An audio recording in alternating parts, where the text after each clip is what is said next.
1960 with a joint Christmas party at Eileen's. There was myself and Mum and Eileen and her family and Sheila and her family. And we had a nice family gathering, and it saw the old year partly out. We weren't all that far, of course. You never are at Christmas, are you? Then 1961 started bad in some ways. For instance, there was a flu wave, but it started in the Midlands, and it went all over the country.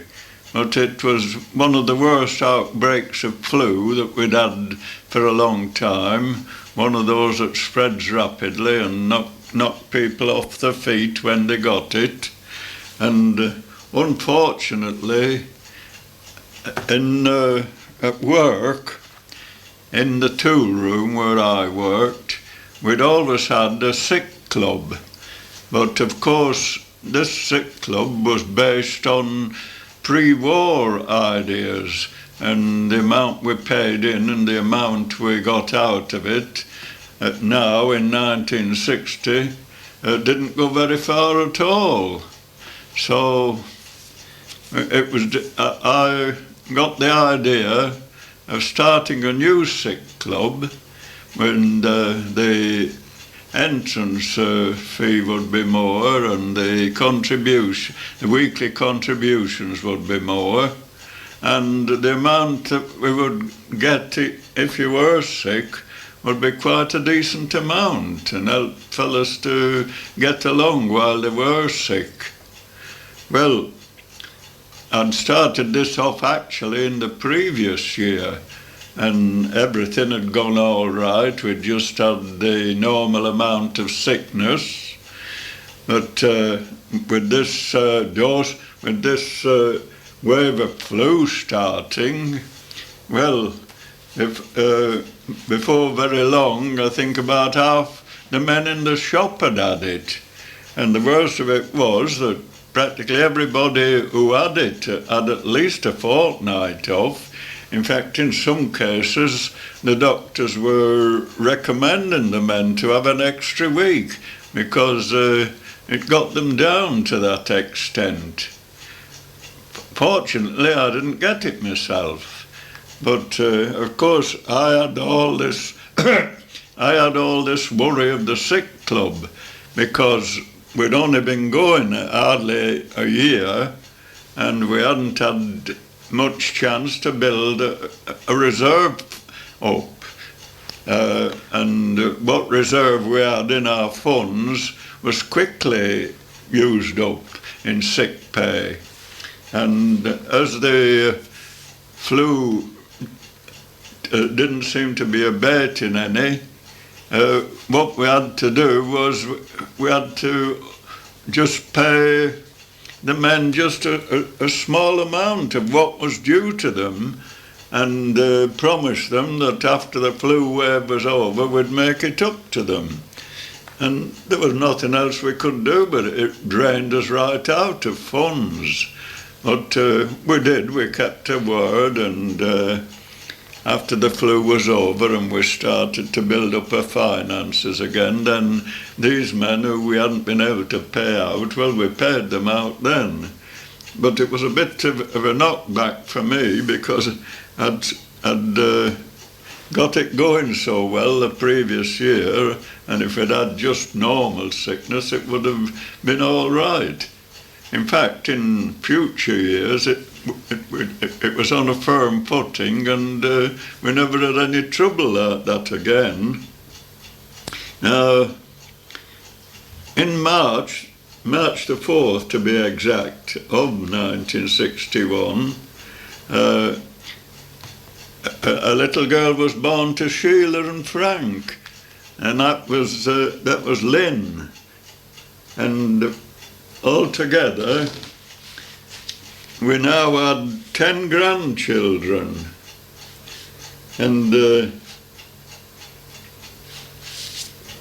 after that we began to wonder how many more grandchildren we'd have, but it did actually stop at that figure. But the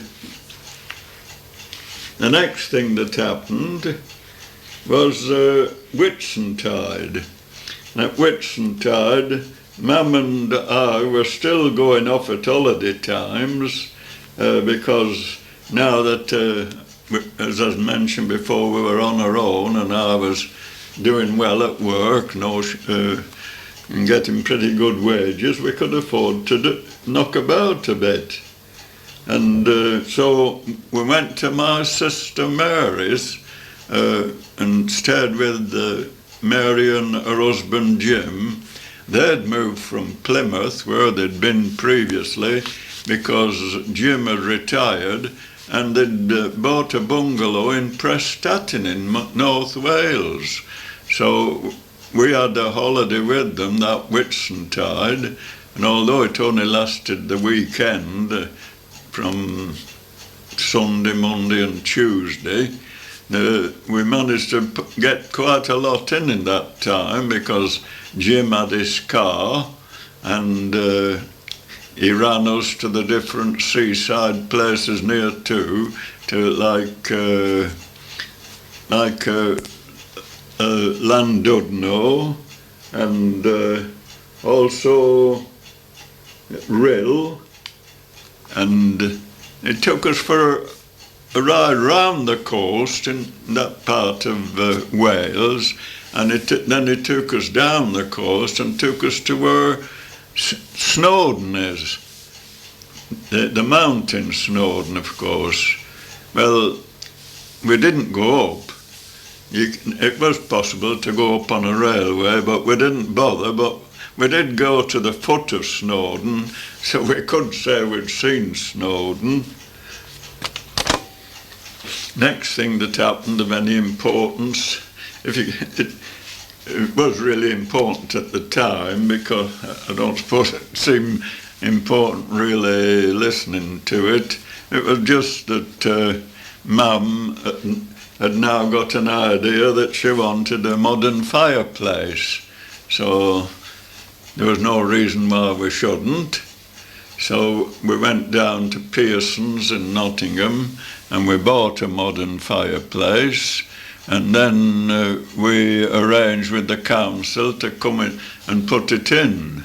So the old style of fireplace was now gone forever, as far as we were concerned. The month of June this year was quite nice, and Mum thought she'd like a week at the seaside then, while the weather was nice. Well, of course, I'd got to attend to my job. I couldn't just go taking odd weeks off. I'd had enough being out of work, so I wasn't going to risk doing anything that would throw me out of work again. So, of course, I stuck at work while Mum had this week to Skegness.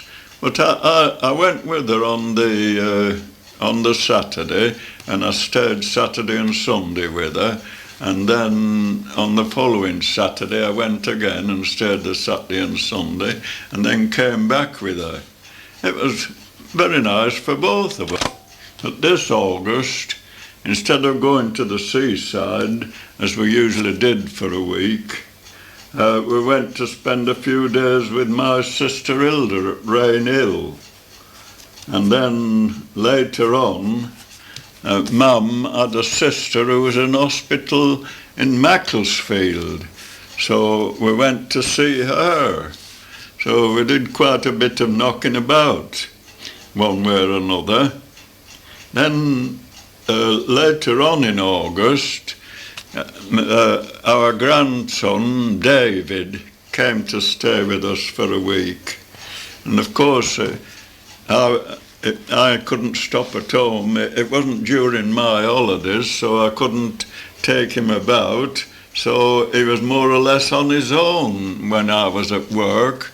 And as he was rather reserved at that time, and he was quite a clever boy, David was, really scholarly and all that. And I think your mum really didn't know what to talk about to him. And she said she couldn't fathom him, he was too deep for her. But when I got home from work at night, I used to take him out at night, because it was still August, still light nights. And one night, the Forest were playing a game of football, so I took him to watch Forest. So on the whole, he didn't do so bad, but he was really short of a male companion. Then later on in September, my brother Walter had a stroke, so I went up to see him. I just went up at the weekend, stayed there Saturday and Sunday, but with the time he'd got over the worst of it when I got home, and so I was able to talk to him and have a pleasant weekend with them. There wasn't a great deal worth recording that happened in 1962, not that I can remember anyway. At the beginning, in March, I had a bit of trouble again at work, because we'd got these left-wingers who were always out to make trouble. And, well, I wouldn't say they were out to make trouble, but when trouble did occur, they went the wrong way about trying to settle it. It was always the same idea: down tools and force your views on the management, and there had been some trouble throughout the factory, and as a result of it, we were asked to support some other workmen who were on strike in the factory, and in fact we had a meeting on the thing, and the men actually voted against coming out. They passed a resolution that they'd wait until the Executive Council called them out. Well, in the meantime, some of the left-wingers had been working hard behind the scenes, and when we got to work next morning, prepared to go right in, we found there were pickets on the gate. These left-wingers, some of them were on the district committee and some were shop stewards and such like, but they decided after the meeting was over, they decided amongst themselves after that they should call us out. Well, I was mad about it, and there was about 20 of us, and we just marched past the pickets into the factory, and it was really because we were mad about the way they'd gone about the thing that made us walk past the pickets. But because, you know, the old idea, in fact, it still obtains in some cases, that a trade unionist should never cross picket lines. But in my estimation, that's all me eye. It all depends whether you're acting according to the rules of your union and the agreements that you have with the employers. But at dinner time, we decided that we'd stay out. But we were only out the half day and the whole thing was settled. But those who'd gone out before us, they were quite up against us chaps who'd gone in, and they made quite a do of it. And I remember the one fella, one of the district committee men from one of the other branches, he just wouldn't. When I spoke to him, he wouldn't speak to me. So when it came our branch meeting, of course I was president of the branch at that time, so there was one or two got up and they thought I'd done wrong in going past the pickets. So I did no more. I just resigned the presidency. You see, I've always believed in keeping my word. And if I, as a trade union official, or those representing me, meet the employers and they draw up an agreement as to what should happen in the case of a dispute, and they both signed both sides voluntarily signed that agreement, well, I reckon you're bound by that agreement. Any honourable man should be. But there's a lot in the trade union movement that they only want to hold the employers to agreements. They don't want to be held to the agreements themselves. In the tool-room at the Raleigh, we'd started on having staggered holidays instead of, because it was necessary for some tool makers to work while the rest of the factory was on holiday. It was, we drew up an agreement whereby we could, a certain percentage of the men in the tool room could take their holidays at different times, so that there'd always be some men in to attend to any tool repairs or anything of that kind. So this year I'd choose a week in June. We could have 2 separate weeks instead of having a fortnight altogether. So I'd chosen the first one in June, and we went to Llandudno for a holiday. Well, Llandudno was all right, but the weather wasn't. It was raining most of the time we were there, and there was a cold wind blowing from the sea. And it wasn't till the Friday afternoon, before we were going to come back on the Saturday, that we saw any sun at all. So we had to make the best of it by going on different coach rides to different parts of Wales, and we went over to Anglesey on a coach, and different places around. It was all we could do. In fact, on the first Monday we were there, before we'd got to find out all about what was possible in the place, we'd actually gone in the cinema in the afternoon to get out of the rain. But on the whole, it wasn't too bad. Then in August, Catherine Teresa came to stay with us for a few days, and I took them in Woolerton Park.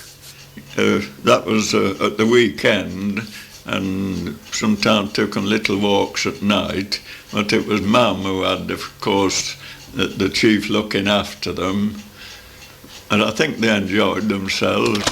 Then in October, Graham went to Birmingham Hospital for tests. He was in a week. In January of 1963, it was very cold. In fact, we had one of the coldest nights of the century, with 28 degrees of frost. And there was a good many weeks when there was no football, because all the football pitches were so frozen hard that it was impossible to play. Then, of course, on March the 19th of 1963, that was my birthday, and it meant that I was 65, and meant that I wouldn't be at work much longer. On May the 5th, my brother Walter had a second stroke. Then on May the 10th, I retired from work. I received a clock and a cut glass flower vase and a watch as retirement presents. And on May the 23rd, I went up to Outings to see Graham because he was going into Birmingham Hospital for another operation the next day. And we were all, well, I had high hopes, but evidently the doctors only had a 50-50 hope. But I'd got it into my head that this second operation was going to put him right. Well, I can tell you it was a bad beginning to my retirement, because we were in, both Mum and I, we were in the house waiting to hear that he'd had his operation and going on all right. And this was in the afternoon, and the phone rang, and it was John, and he had to tell me the terrible news that Graham had died under the operation. My word, it did it me. Oh, I don't know. I don't know how bad. I couldn't say just how bad I felt, but I hadn't felt as bad for years and years. In fact, I can't remember feeling so bad when I was hit with that news. Of course, it hit the whole family as well, and particularly Eileen and John, and even Martin too, because I think Martin had expected him to come out and he'd have somebody to play with again, but it was really a knock to us all, and we didn't get over it in a hurry. In fact, it took Eileen years to get before she began to get over it. And we had another knock that month too. My brother-in-law, Tom Williams, who married my sister Alice, he'd got thrombosis, coronary thrombosis, and he'd been taken to hospital, and on June the 13th he died.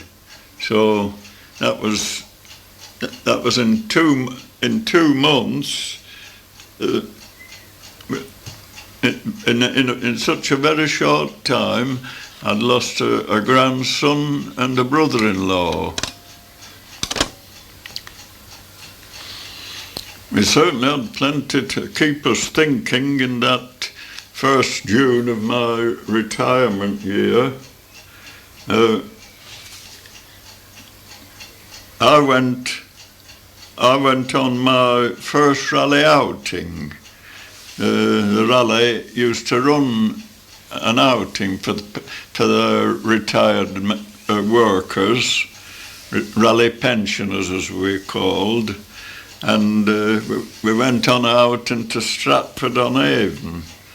A very nice outing. They took you on coaches and stopped on the way for coffee and biscuits, and then when you got to the place you'd have a good dinner and you'd be able to knock around the place and have a look round and then have a good tea and then back home.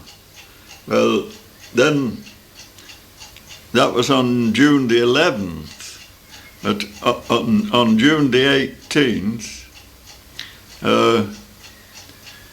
it was Tom Williams's funeral, so of course we went to that, and because my sister Alice was so upset at losing her husband, Mum and I stayed with her for a few days. We stayed with her, in fact, until June the 21st, and then we felt we needed a break to get over all these things, and so we went for a week. We went to Skegness for a week. We stayed this time, instead of going and staying in a boarding house, we stayed in a flat.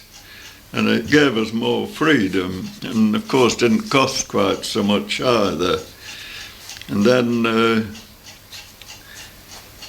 in August, on August the 30th of that year, Eileen had a breakdown because losing Graham had such a bad effect on her, but the effect was delayed to some extent, and she had this delayed breakdown, so she came to stay with us, and I think she stayed with us for about a fortnight while she got over the worst of it. In fact, she stayed until September the 8th, and then she went back home. And the next day, after she'd gone home, I went on a trip to London Airport. I would have taken Mum with me, but she wasn't keen on going.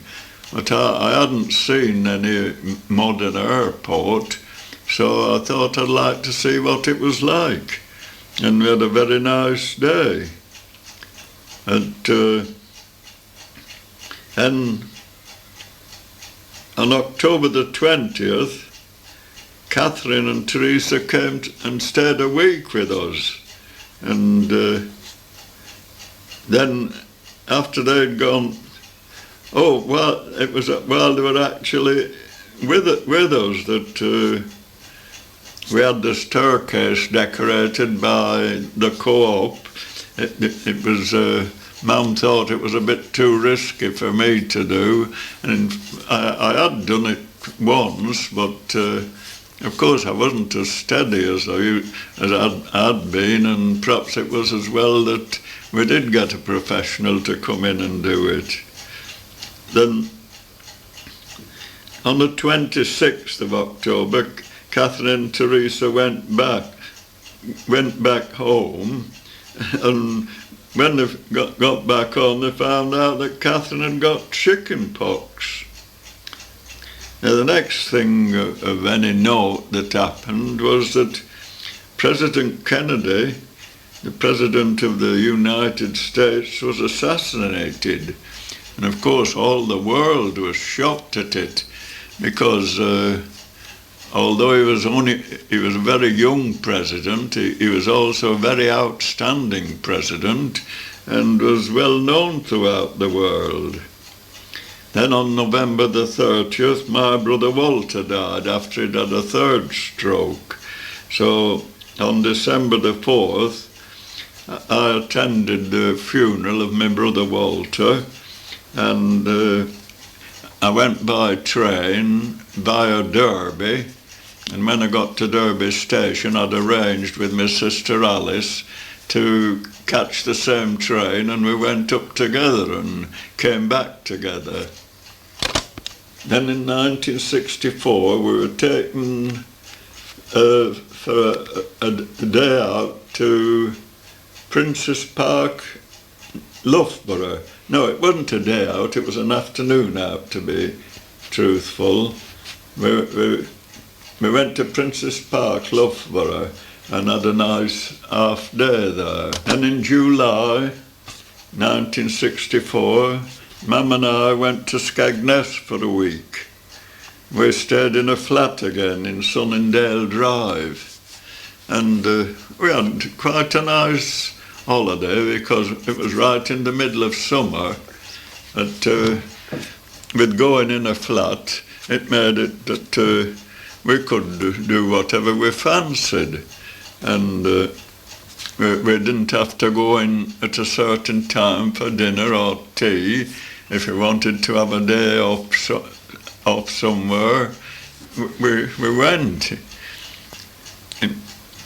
In fact, we did visit other seaside places near too. We went on a coach tour to Great Yarmouth. We'd never been there before, so it was giving us a chance to see some of the places on the East Coast that we hadn't been to previously. And on the whole, we really enjoyed these holidays.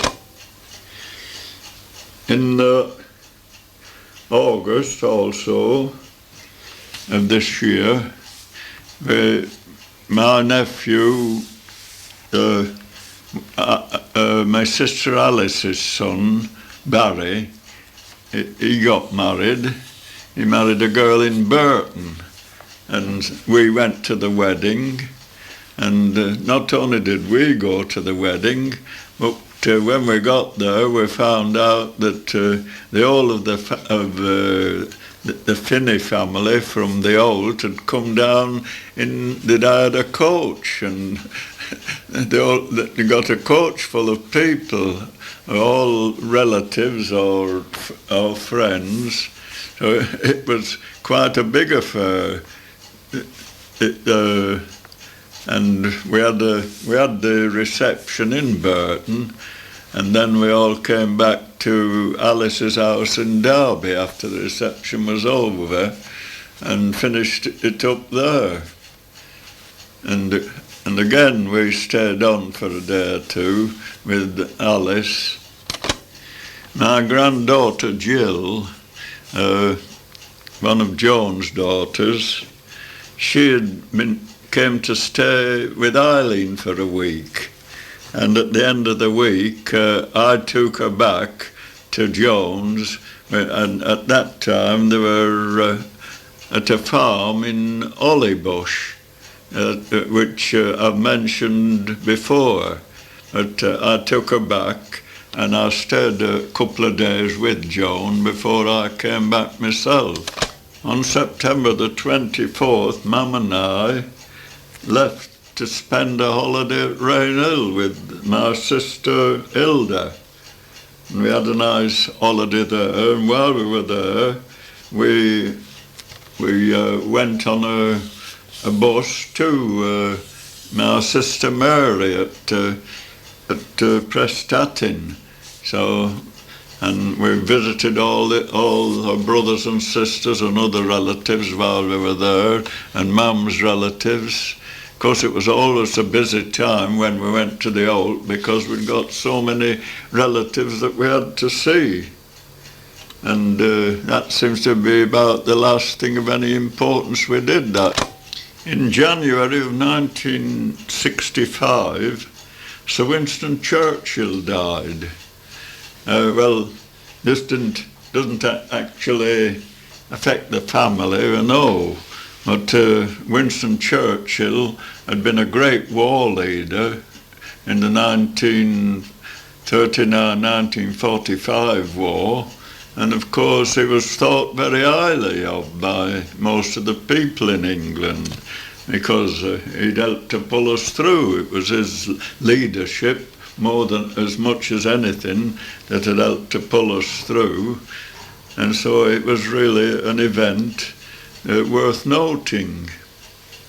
And nothing happened after that worth recording, because the same thing's going on like they always do, day by day. But on May the 19th, the Raleigh pensioners' outing was to Harrogate. Now, Mum's sister Prue lived within about 20 miles of Harrogate, and her older sister Elsie was also living with Prue at that time. So we got in touch with them by post, or it might have been by telephone, I don't remember now, but at any rate we got in touch with them, and because they were so near to Harrogate, we arranged to meet them there. So we went on this outing to Harrogate, and then we went and had a dinner, as we usually did, and after dinner we met Elsie and Prue, and we spent a couple of hours with them before we were on the move again. But it was really a good thing, because as I'll tell you later, certain things happened which made us pleased that we'd we had seen particularly Elsie. Now,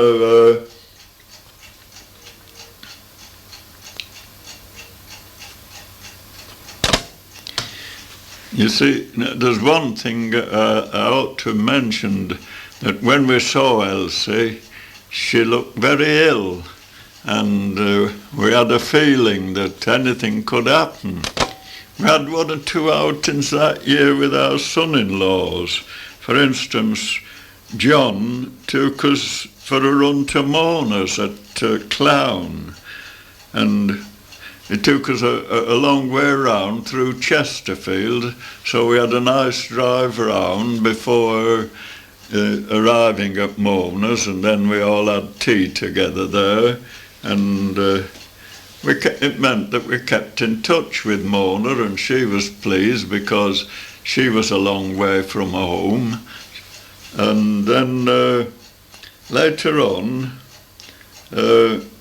Frank, Sheila's husband, took us to see Joan. He took the whole family, of course. He had a car that carried 6 comfortably, and of course with children you could even get a few more. I think there was about 8 of us altogether. Yes, there must have been 8, because I'm sure there was 8 at that time. Yes, but it was a nice drive there. And then when we got to Ollybush, we went for a walk through some woods there, and then had tea with Joan and had a nice long journey back. In fact, coming back, we called on Joan's daughter Jenny. I think it was in Stafford. She was a receptionist at the time at a hotel there. So we stopped at this hotel on our way back, and we had I think we must have had a drink, but we didn't really stop for the drink. We just stopped because we wanted to see Jenny. Although Joan's children and, in fact, Eileen's children and Sheila's children, they'd all knocked about in cars because the parents had cars, but none of them had been on the train. And this summer I conceived the idea of taking them for a little train ride, and so I arranged to take them from Beeston Station to Derby on the diesel, because there are now diesel trains running between Lincoln and Derby. Of course, they came through Nottingham and stopped at Beeston. But another thing was that sometimes when I'd taken Sheila's children or even Martin out for an afternoon, especially in the summer when there were school holidays, but I'd taken them down to the level crossing at the bottom of Meadow Lane, Chilwell, and there was an express that used to run from Nottingham to London, and it passed at about 3 o'clock in every afternoon. And of course, the children used to love to see this express come roaring along and go roaring by. And so I thought, well, I'll take them as far as Derby on the train, and then they'll be able to experience what it's like. Of course, it was too big a job for me to have charge of 5 children, so Sheila came with me to Derby. So we had a nice train ride to Derby. Then we got off the train and we got a bus up to Osmaston Park, That's in the city of Derby. And we had a nice afternoon at Osmaston Park, and we'd taken some sandwiches and things with us and had a bit of a snack while we were there. Then we came back by train, and of course the children quite enjoyed it because it had been the first time they'd ever had a real train ride. Well, as I mentioned earlier on about Mum's sister Elsie looking ill, well, on December the 26th, that was Boxing Day, just when we were all having the usual nice Christmas time, we had a telegram from the Holt to say that Elsie had died, and that the funeral would be on December the 31st. So Mum and I had to go up for the funeral. And of course we couldn't do it all in one day, so it took us about 3 days, one day going up, next day that was the funeral, and then the following day we came back.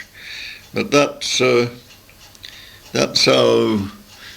how that ended. In fact, it was New Year's Day, actually, when we got back.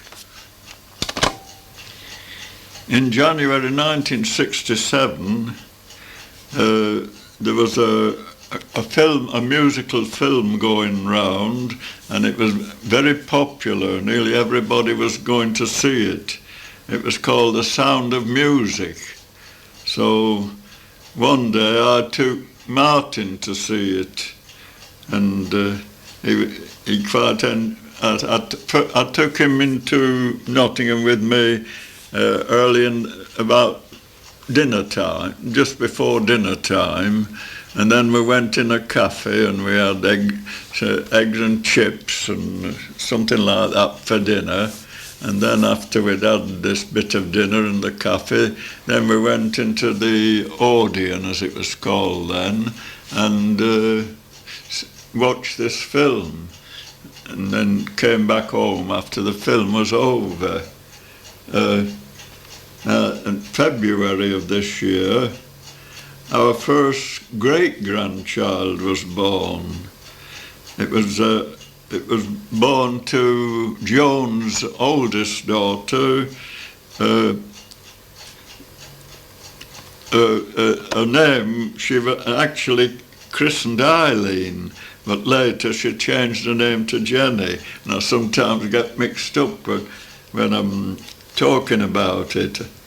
But she had a son. His name was Nicholas. The next thing was there was the usual Raleigh outing, and your mum wasn't altogether keen on these outings, so she never, although she'd been with me to see her sisters, she didn't come with me the following year when we went to Withensea on the East Coast. And all the Raleigh outings were nice. I don't think I ever went to a bad one. Then in August, my brother Frank died suddenly. I mean, he was only, well, let me see, he was born in 1916, so he'd only be about 50, wouldn't he? 40, rather. It'd just be 40. No, 50. But he'd no children, and he'd been out playing golf with his wife, and it was after he came home that he suddenly collapsed and died. And that, of course, whenever anything like that happened, it meant another trip to the Holt for me, because if I was well enough, I always attended the funerals. So that meant me going to Frank's funeral. But even then, it was such a awkward job getting to the Holt by train that whenever I went, I always had to stay 2 or 3 days sometimes. It took 2 or 3 days because I got to go to Derby, change at Derby, and that only took you as far as Manchester. And then when I got to Manchester, I'd got to wait for a bus coming to take me to the Holt. And it was all the same coming back. And so that it was always at least 2 or 3 days, and sometimes we hung on for 4 or 5 because all the different relatives wanted you to go and visit them while you were over. Well, that was in August. Next month, in September, my brother-in-law Jim Parr died. Well, that would have meant another journey up, but I can't remember the reason why I didn't go, but there was some reason why I couldn't go at that time, and for one thing too, that it was a more awkward place to get to even than the Holt from here.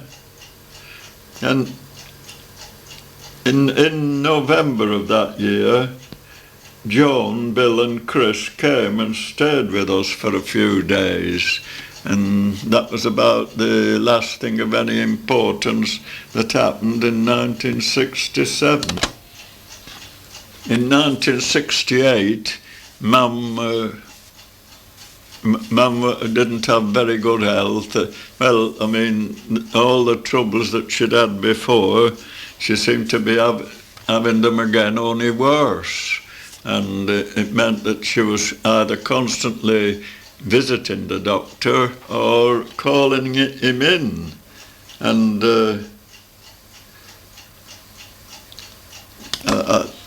it seemed as though they were on and off always having the doctor. But the trouble was they didn't seem to be able to give her anything. Even sometimes they couldn't even give her anything to relieve the pain because she was starting having a bit of arthritis even in those days. And if she took the doctor's tablets for arthritis, they used to upset her stomach. So she was in quite a dilemma. She didn't know what to do for the best. And many a time she didn't call the doctor in because she realised that the same thing would happen. On May the 6th, Eileen had been having trouble.